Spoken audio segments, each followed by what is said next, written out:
दाजुभाइको भेटघाट यहाँ हाम्रो ऐतिहासिक खेदाङ नगरीमा भएको छ अहिले टक्क।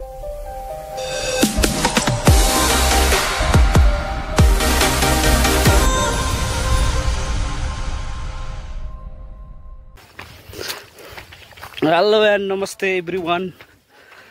आज चाहिँ म तपाईहरुलाई हेदाङ नगरी देखाउँछु, जहाँ चाहिँ पहिला यहाँदेखि युद्ध गरेको ठाउँ के। यो चाहिँ पहिला सो त्यही भएर यो गढी छ अहिले यसरी बारिरहेको रहेछ। यो पहिलाको यो हो हैन, यहाँदेखि तल अहिले यस्तो बन्दै छ। यो चाहिँ मिनी ग्रेट वाल जस्तै छ, एकदम दामी देखिरहेको रहेछ।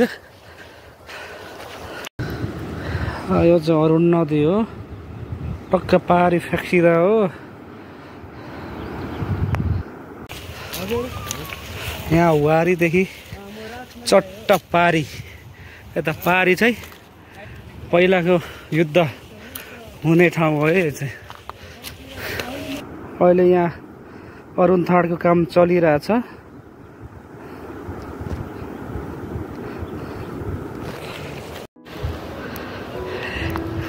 यहाँदेखि सुरु हो टक्क यो बङ्कर चाहिँ हैन, यहाँदेखि माथि माथि माथि माथि माथि माथि माथि माथिसम्म पुग्छ।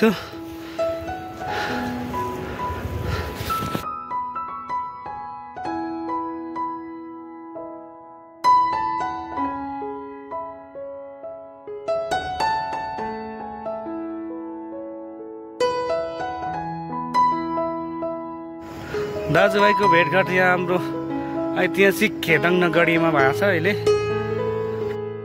अहिले चाहिँ यो संरक्षण गर्ने हिसाबले चाहिँ यो वालहरू बन्दैछ हैन।